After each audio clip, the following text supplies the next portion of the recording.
Well, what is going on, YouTube? Welcome back to A Therapeutic Edge. Today on the table in front of us, we've got something new from the folks over at Off Grid. This is the Off Grid Black Stallion, and I love this thing.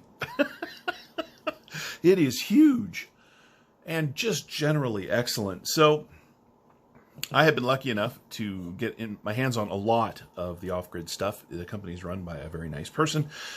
They are very interested in getting their knives into the hands of reviewers and people who can make a difference for them. And I have been super glad to do that. But let's be clear, if the knives that I had gotten previously were bad, I wouldn't have done it.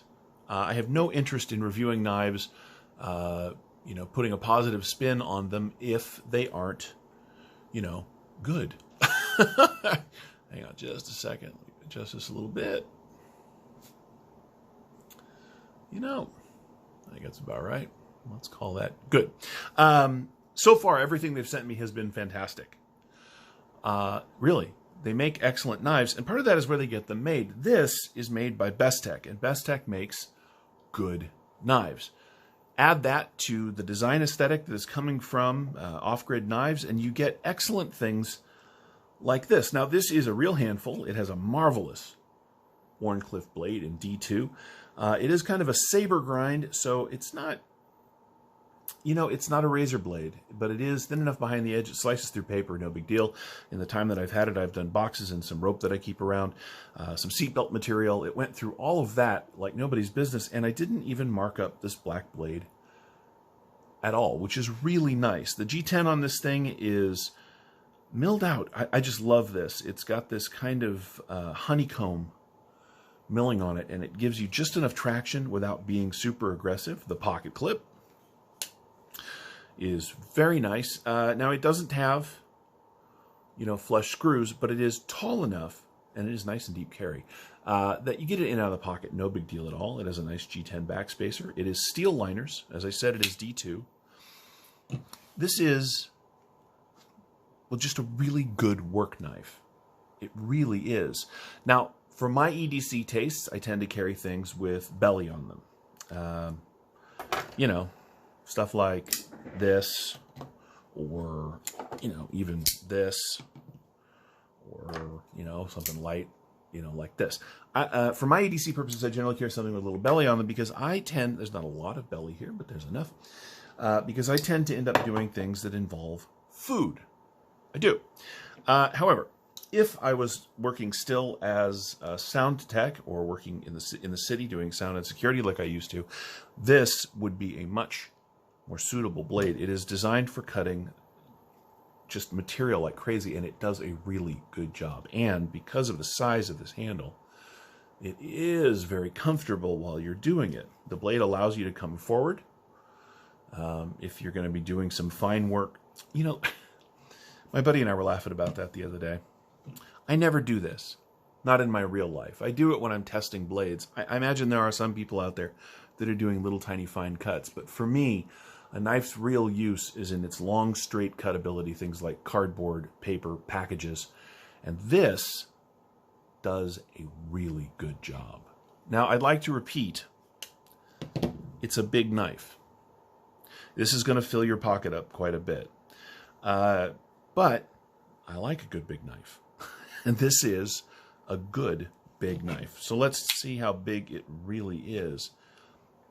So the blade on the Black Stallion here is 1, 2, 3, just at 3.5 inches of cutting on 3 3/4 inches of D2 steel. The grip area from just behind the well-hidden flipper tab right here is 1, 2, 3, 4 full inches. You get, it's a full-size grip. Now, when I said this thing is thick, I wasn't kidding. The blade itself is 2 inches top to bottom. It is a thick, wide piece of D2. The handle, at its thinnest, is over 1 inch. And back here, it's at 1.5 inches. Closed. Yep, a full 2 inches. This is a really large tool. But using it for what it's used for, draw cuts, push cuts, stab and draw. I mean, this is a cutter and a half, and I have really enjoyed having it. Not to mention, from a strictly aesthetic perspective, it's just cool looking. It's got this beautiful swedge here across the top. Nice, you know, thin tip. I don't know if you guys can see that very well. It's not, you know, it's not a stabby design this way, but, you know, it is got enough point to it that you can push it through material fairly easily.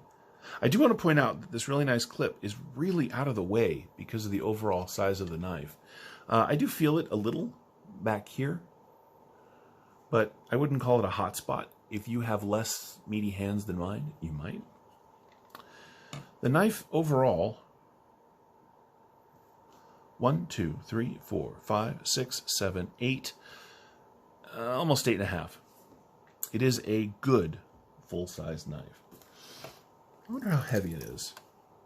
You know, before we do that, let's do some size comparisons. I know I've had some other knives out on the table, but let's do our more traditional size comparison stuff.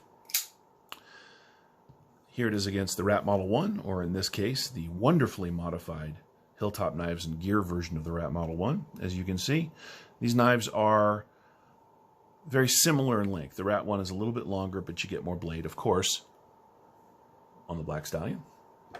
And we'll bring the bug out, back out, you know, just for fun. Yeah, right, it's just dwarfed. In fact, both of these knives are actually kind of dwarfed by the dimensions of the Black Stallion. It's a big knife, which makes me very happy. All right, now let's weigh it. So there is milling on the steel scales. Oh, and I'm not sure if I mentioned it's a liner lock, but lockup is, and I'm not sure that's going to show, about 20%. It's in a really good place for a steel liner. It's got room, you know, as you wear off a little bit of the liner or the blade, but it locks up just really tight. It's really nice. And deployment, hold on, let's see if I can fail it. Almost, but not quite. The detent on this is really well done. Uh-oh. Having a minor mechanical failure. Let's see if we can resolve that.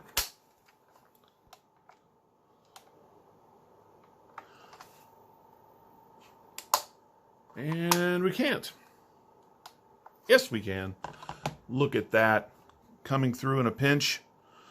Let's hear it for the really old and wildly abused scale. 6.6 ounces. This is not a lightweight, but I want to reiterate, that's because this is just, well, just an excellent work knife, right? I mean, this isn't pocket candy. It isn't pocket jewelry. This is a straight up, thoughtfully designed work knife, and they did a good job of making it exactly what it's supposed to be. Let's try that one more time. 6.7 ounces. Sorry, again, my scales.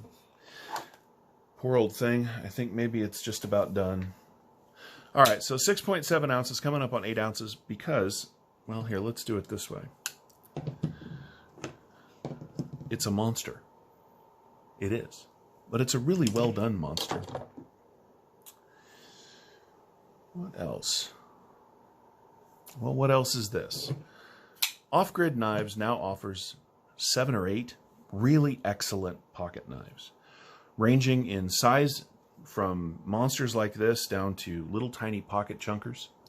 The prices range from about 75 or 80 bucks upwards of 250, depending on which style of knife you get from them and what the features are. They're really putting themselves into their brand, and so far, I have really enjoyed everything that I have touched from them. If that changes, I'll let you know.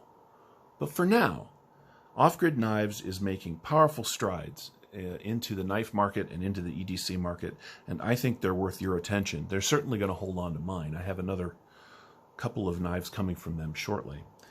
They do make a number of knives still in AUS 8, one of which is coming. AUS 8 is not my favorite steel in the world, but, you know, some good things happen in OS 8.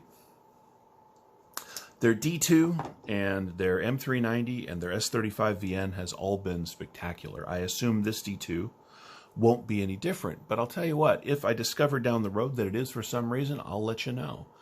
In the meantime, thank you so much for watching. This has been the Off-Grid Knives Black Stallion.